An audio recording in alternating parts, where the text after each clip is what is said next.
आज इस घोटाले को हमने दिल्ली के सभी 272 वार्ड में पदयात्रा की, जिसके अंदर लगभग 20,000 से ज्यादा कार्यकर्ता और दिल्ली के नागरिक शामिल हुए, जिन्होंने इस पूरे मसाल को आगे लेकर बढ़े।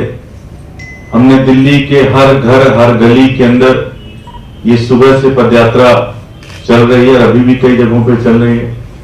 इसके माध्यम से हमने दिल्ली के नागरिकों को पिछले 15 साल से भारतीय जनता पार्टी ने जिस तरह से एमसीडी को लूटा है, पिछले 15 साल से भारतीय जनता पार्टी ने एमसीडी को पूरी तरह से कंगाल कर दिया, बैंकरप्ट कर दिया, उसके बारे में भी हमने जनता से चर्चा की।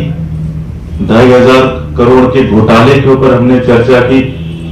हमने दिल्ली की जो गलियां, एक एक गली गंदी है पूरी तरह से, उस पर चर्चा की। कूड़े के पहाड़ इन्होंने दिल्ली के अंदर जो खड़ा कर दिए उसके ऊपर चर्चा की। और जो इनके काउंसलर, इनके जो पार्षद दिल्ली के अंदर बनने वाले हर मकान से जो पैसे खाते हैं उसके ऊपर चर्चा की। और बहुत ही अपार समर्थन मिला दिल्ली के लोगों का। और मुझे पूरा भरोसा है कि जिस तरह से भारतीय जनता पार्टी ने एमसीडी को लूटा है, दिल्ली को बदनाम किया है, दिल्ली को बेलन किया है, दिल्ली के नागरिक आने वाले चुनाव में भारतीय जनता पार्टी को एमसीडी से बाहर का रास्ता दिखाएंगे।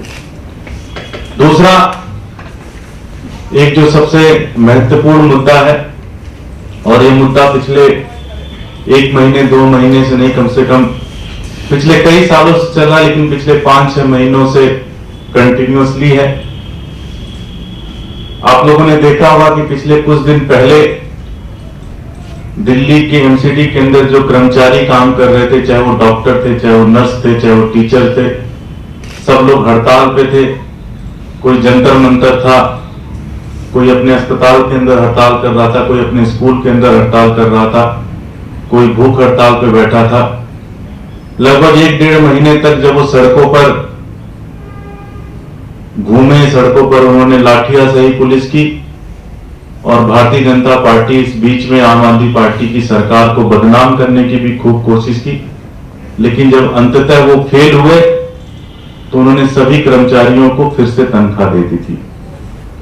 लेकिन ऐसा लग रहा है कि भारतीय जनता पार्टी जानबूझकर इस वेतन की जो क्राइसिस है उसको दिल्ली के अंदर ला रही है, एमसीडी के कर्मचारियों के साथ, के जीवन के साथ खेल रही है।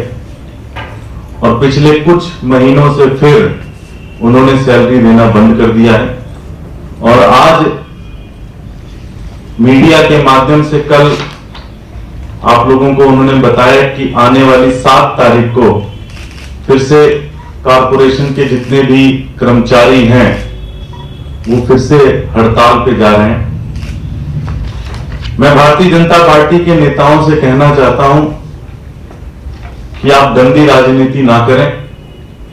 आपके पास एमसीडी का पैसा, लूटने का तो पैसा आपके पास है, और कर्मचारियों का भी पैसा देने का है, लेकिन आप दे नहीं रहे, जिससे आप सिर्फ और सिर्फ अरविंद केजरीवाल की सरकार को बदनाम कर सकें।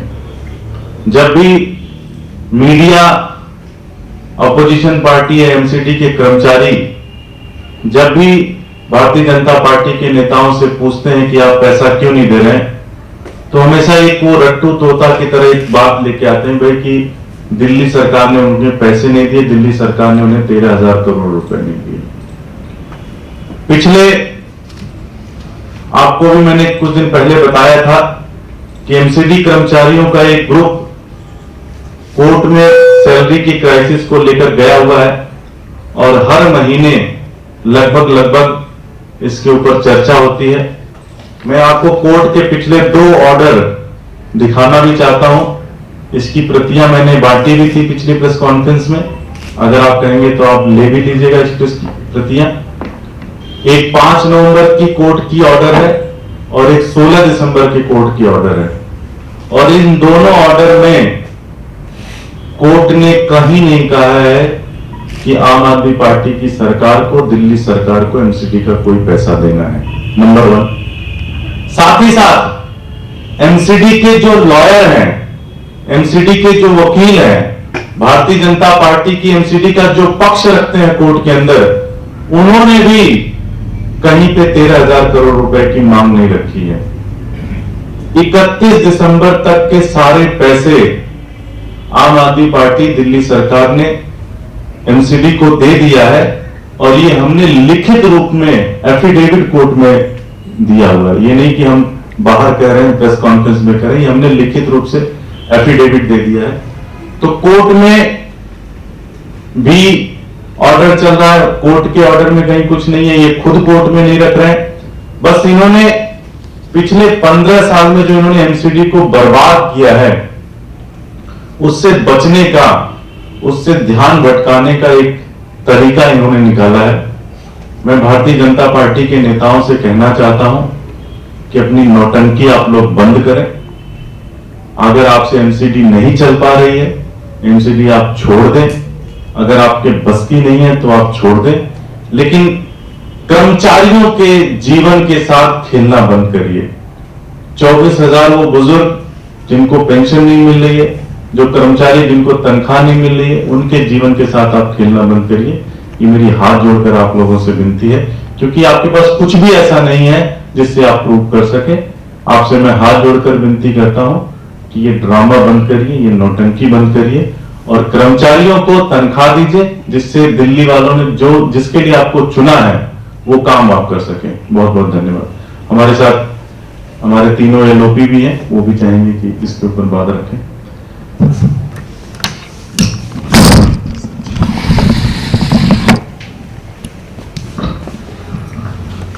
नमस्कार साथियों, पिछले 14 साल से भारतीय जनता पार्टी एमसीडी में शासित है और अब जैसे जैसे भारतीय जनता पार्टी के नेताओं को लग रहा है कि उनके 14 साल के भ्रष्टाचार और कुशासन की वजह से उनका पाप का घड़ा फूटने वाला है और वो सत्ता से बाहर जाने वाले हैं, वैसे वैसे वो बुखला के बड़ी अजीब वो बड़ी हरकत करने लग गई है। वो कभी कर्मचारी मिसाइलें रोक देते हैं, कभी सीएम आवास के बाहर जाकर बैठ जाते हैं और पीछे उन्होंने बड़ी एक ओछी राजनीति की कि कर्मचारियों को बीजेपी के नेता ने बुलाकर कहा कि सीएम हाउस के बाहर धरने पर बैठो तो आपको सैलरी मिलेगी। मैं सभी कर्मचारियों को धन्यवाद भी देना चाहता हूं कि वो उनकी बातों में नहीं आए, उन्होंने सच को समझा और मैं भारतीय जनता पार्टी के नेताओं को एक चेतावनी भी देना चाहता हूं और कहना भी चाहता हूं, इस तरह की ओछी राजनीति से बाहर जाओ और जो आपको दिल्ली की जनता ने जिम्मेदारी दी है उसको निभाओ। अगर आप नहीं निभा सकते तो छोड़ दो। उनके कर्मचारियों को रोज रोज आप ऐसे परेशान मत करो। उनके बच्चे, उनका पूरा परिवार बहुत दुखी है, उनकी बदुआ मत लो। आपसे नहीं चल रही तो आप छोड़ दो। धन्यवाद।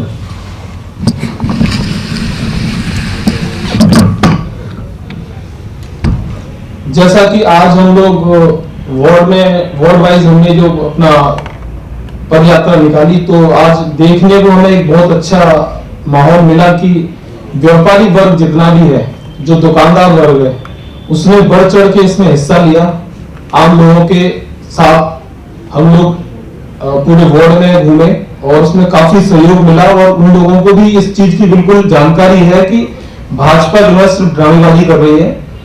और कर्मचारियों को मैं एक संदेश देना चाहूंगा कि हम लोग आपकी लड़ाई में आपके साथ हैं, हर तरीके से साथ हैं और आपकी सैलरी हम नहीं रुकने देंगे। हमें जो भी करना होगा उसके लिए हम वो करेंगे, लेकिन आपकी सैलरी हम नहीं रुकने देंगे। हम पूरी लड़ाई आपके साथ रहेंगे।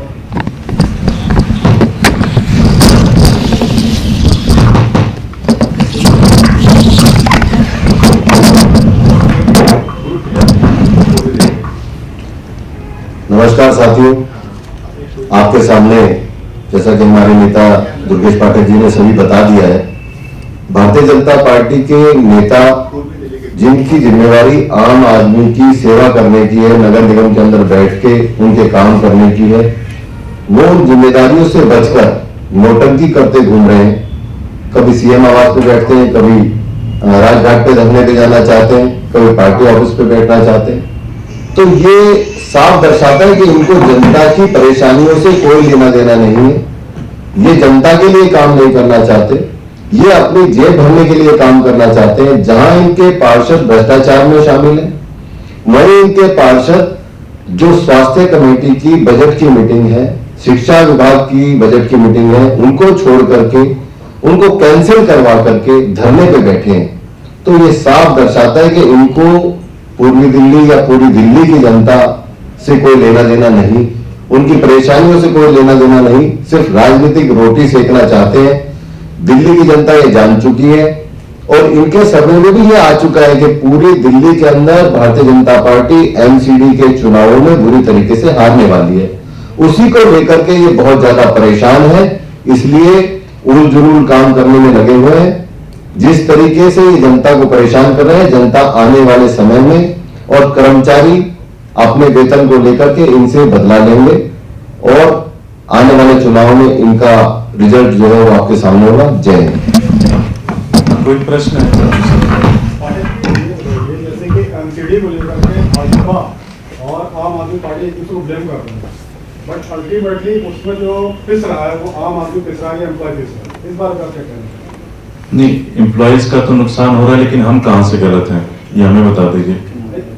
हम नहीं ब्लेम क्या, हम तो आपके सामने, आप कह रहे हैं 2500 करोड़ रुपए के लिए, वो कह रहे हैं 13,000 करोड़। हम तो जो भी कह रहे हैं आपको कोर्ट के आदेश पे कह रहे हैं। भाई भारतीय जनता पार्टी से आप पूछिए कि भाई कोर्ट का आदेश तो ये कह रहा है, कोर्ट में आपका वकील आपका पक्ष नहीं रख रहा है, तो हम तो आपके सामने ला रहे हैं। वो एक मिस इन्फॉर्मेशन, प्रोपेगेंडा और झूठ बोल रहे हैं, हम उसका जवाब दे रहे हैं, हमें तो जवाब देने का हक है। दो सवाल है मेरे। जी, पहला तो ये सवाल, जैसा कि आप बार बार कह रहे हैं कि दिल्ली सरकार को कुछ भी नहीं देना अपनी तरफ से, कोर्ट के ऑर्डर्स भी आपने लिखा है, तो ये 3rd और 5th DMC की जो बात बार बार हो रही है वो क्या है? दूसरा है कि जब ट्राइफर्केशन हुआ था उस समय ये था कि इस तरह की आपातकालीन स्थिति आएगी तो दिल्ली सरकार हेल्प करेगी, तो उसमें आप लोग क्यों नहीं आगे बढ़ते? आपातकालीन स्थिति आएगी तो दिल्ली सरकार हेल्प करेगी। आपातकालीन स्थिति है कि जब एमसीडी ये मान ले कि उनसे एमसीडी नहीं चलती, भारतीय जनता पार्टी ये मान ले कि उनसे एमसीडी नहीं चल रही है, उनके बस की नहीं है एमसीडी, तो वो अपने तीनों निगम से प्रस्ताव पास करें कि भाई हमसे एमसीडी नहीं चल रही है, हम बैंकरप्ट हो चुके हैं, हमने इतना लूट लिया है कि हमारे बस की नहीं एमसीडी चलाना, वो प्रस्ताव बना के भेजे, दिल्ली सरकार उसके ऊपर विचार करेगी। दूसरी चीज, जो ये बार बार ये कहते हैं कि आपातकालीन स्थिति होगी तो दिल्ली सरकार मदद करेगी, भाई आपातकालीन स्थिति है ही नहीं। आपातकालीन स्थिति तो तब होती ना जब आपके पास करप्शन के पैसे नहीं होते, आप पैसे तो लूट रहे हो, आप कहना ये चाह रहे हो कि हम तो पैसे लूटेंगे, क्योंकि अब सारा पैसा खत्म हो गया तो केजरीवाल सरकार फिर से पैसे दे दे तो फिर हम और लूट लें, ये तो नहीं चल सकता। Thank you. वो कह रहे थे, आपको सही बता रहे हैं कि वो जो कर्मचारियों के वेतन को नहीं रुकने देंगे, वेतन नहीं रुकने देंगे, उनकी लड़ाई लड़ रहे हैं, तो कैसे लड़ेंगे बात? नहीं, आपके माध्यम से कर रहे हैं। हम आज 272 वार्ड के अंदर हमने आज रैली निकाली, आज हम गए इसके ऊपर, हम इसके ऊपर आगे की रणनीति भी बनाएंगे और लगातार आपसे उसके बारे में बताते रहेंगे। 3rd and 5th DMC उसकी मैं कागज आपको दे देता हूँ। ठीक है जी, धन्यवाद।